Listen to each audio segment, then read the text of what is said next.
Rev up your engines!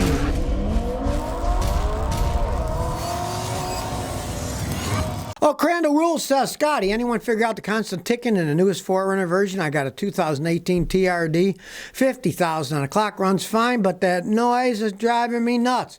Well, I can tell you what it is. They did not build the engines correctly. They make that noise when you start them up. Now, Toyota's claiming that, oh, well, it doesn't mean anything. It's just a noise that they make on startup and it goes away. But really, they should not make that noise. You remember I made a video on it. The guy took it back to Toyota. You know what they said? They said, oh, Scotty's stuck in the 80s. He doesn't know about modern car design. Yeah, well, then I showed him a 2000 4Runner that didn't make any noise with 350,000 miles, where a 15,000-mile 4Runner made noise. It's not right. Now, they haven't broken yet. I haven't seen it actually break, but that noise would drive me nuts. And you know what noise is? Noise, some type of friction, wear. Eventually, it will wear out. I guarantee you that engine isn't still going to be running down the road when it has 350,000 like the 2000 4Runner that I had that I was putting struts on for the customer. So it's not normal. I don't care what they say. It may be normal for that design, but it's not a correct design. Let's just hope that the engines don't get damaged over time. They said it was, oh, it's just a pin noise. Well, that's inside the engine. It shouldn't be making noise. The old ones didn't make noise, and they shouldn't make noise. It's basically as loud as the one I worked on. Yadio Hayes says, Scotty, I'm currently taking a mechanic class. My teacher daily drives a manual 2003 Audi TT. What are your thoughts on that car? They are very fun to drive. It's a manual transmission. Biggest problem with those are the crappy automatic dual clutch transmissions. So he bypassed that. And he's your teacher. He's a mechanic. Okay, he can fix it, right? He can. I could drive a German car if I wanted. I know how to fix them. But I am also an old mechanic. And the last thing an old mechanic wants to do is work on his own cars. So what do I got sitting in the driveway? Couple of Toyotas, a Lexus, you know, the things don't break down. I don't want to work on my own cars. That's the last thing I want to do. I want cars I don't have to work on because in my spare time, I don't want to work on my cars.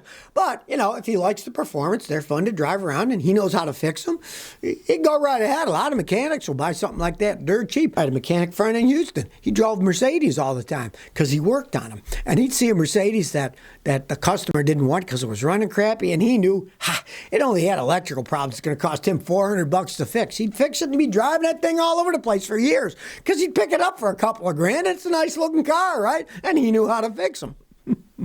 But if you don't know how to fix them, don't buy one. Now, here's one of the craziest things I have ever seen. GM has designed its logo over after 50 years. Check it out. It still says GM. But they say they want to go more into the future, showing that, oh, we're more electrified. There it is, you know, instead of the big GM with a line, then it's a little G with an M and the line's only under the M. They want to look like they're in a modern society. But here's the nuttiest part of it all. The new logo is only going to be used in corporate situations. It's not going to be put on any of their vehicles. Now, what do they say? Rearranging the deck while the ship is sinking. Not only did they decide to change their logo, not the quality of the cars they build or anything, but just the stupid logo. But they're not even going to be putting the logo on cars. It's just going to be for their corporate paperwork and buildings, I guess. Not even on the cars themselves. So, as usual, GM is living in the ivory tower world where the people at the top are dead from the neck up. And they put this big deal about changing the logo only for corporate situations and paperwork, but not on the actual vehicles themselves. Can anybody say crazy decisions at GM? Let's all get together. It's crazy. Could you believe it? But it is GM, so I certainly believe it. B14 says, G-Wagon, buy or no? Okay. Gladenwagen, people mover. The Mercedes, those things now, realize they're actually made in Austria because they're modified Mercedes-Benz. And they are very solid built, gigantic machines. And they're tremendous gas hogs. If you got that kind of money, you don't care, go ahead, ride around in a Gladenwagen, you know? But I'll give you a perfect example. I had a customer in Houston. He was nuts enough. He was a young guy. He lived in an apartment. He bought one used from some clown in Atlanta, Georgia for like 30 grand. And it had like 150,000 miles in it. Well, he flew to Atlanta and he drove it back. And he gets to me and he says, it's making this noise. And I look at it and I said, Well, that's your CV axles in the front. They're going out. The joints are making all this noise. And I explained to him, did it make it when you bought it? He said, no, I road tested. It didn't make that noise. I said, well, did you ship it to Houston? He said, no, I drove it. I said, you should have never driven it that far without having a guy like me check it out. The front differentials are so expensive. They're full of grease on the outside with the CV joints on. You got a metal little bolt you take out, and then you pump grease until it comes out the hole. They were both completely dry. Him driving from Atlanta to Houston ruined them. And it was going to cost almost $20,000 to replace him for a vehicle that he paid $30,000 for, plus the engine was worn out and it needed an engine. So that vehicle needed like $40,000 worth of work. He paid $30,000 for it. It was worth maybe $15,000 or $10,000 if it was running good. So don't overpay for one, but you can get them dirt cheap, let me tell you. After people see what money pits they are, you want one for a toy to use once in a while, go ahead, but don't overpay. They're endless money pits as they age. If you got the money to buy a brand new one, it probably will last quite some time before it breaks because they're solid built. But you want to pay $150,000, $200,000 for something like that? I don't. Steven says, what are your thoughts on Mercedes Sprinter vans? Are the money pits like Mercedes products? They pay more attention to commercial vehicles. You hit the nail on the head there. They pay more attention to their commercial vehicles. Understand, in the United States, for the last couple of years, Mercedes-Benz has sold more trucks than they have cars. They own Freightliner, the big 18-wheelers. They're selling those Sprinter vans like no tomorrow. And yes, they are well made. They cost more. But in terms of if you ran a business and you wanted a van, I would get a Sprinter van long before I'd get those Ford vans, the Transit vans. They're much better made than the Transit vans. Because when you get in a commercial business, guys that buy that stuff are like, hey, that fell apart. I'm never buying another one. And generally, they'll buy a fleet of them. And if they buy 20 of them and they're good, they'll buy another 20 next time. Or maybe 40 if their business expands.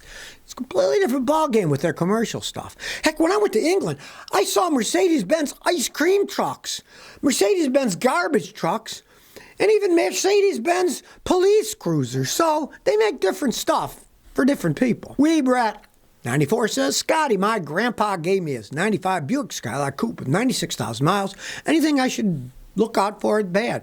Well, if it runs and shifts okay, just take care of it. In 95, the Skylarks were not bad vehicles. That engine could run forever. I mean, that was a really well-made engine. And if you don't beat it, the trannies are the weakest part, but if it shifts good now, take care of it. But don't, and I mean don't, drive like a maniac. I had a customer once who got one of those. He came from Africa to the United States to go to college, and he bought a grandpa's one. And it was like that, 96,000 miles.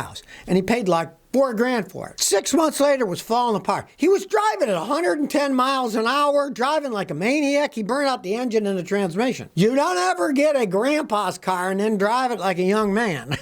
They can't take it.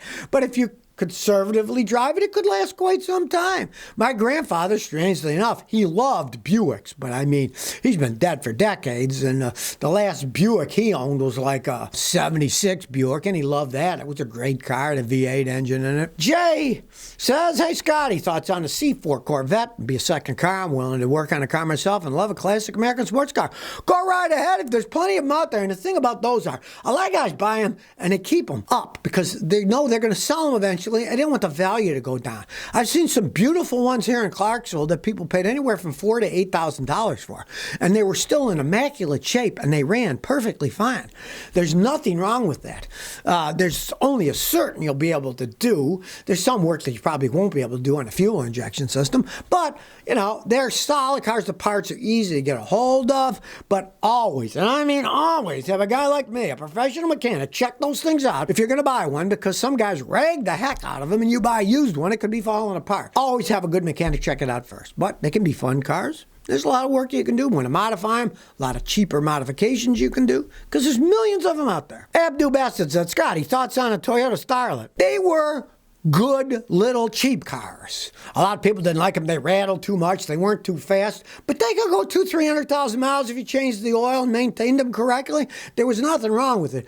But, you know, Toyota just kind of decided, so much for that. And then, you know, they come out with the Yaris's, which are really Mazdas. They decided, we're not even going to make them. We'll let Mazda make them, and we'll sell them as Toyota Yaris's, even though they're really Mazdas. And now, of course, Toyota's got a relationship with Mazda where they make cars, Toyotas and Mazdas, houses on the same assembly line in Alabama. So they're much better made than they used to be. But the Starlets weren't terrible cars. They weren't great riding cars and stuff, but if you wanted a cheap Econobox car, there's nothing wrong with those things if you take care of them. So if you never want to miss another one of my new car repair videos, remember to ring that bell.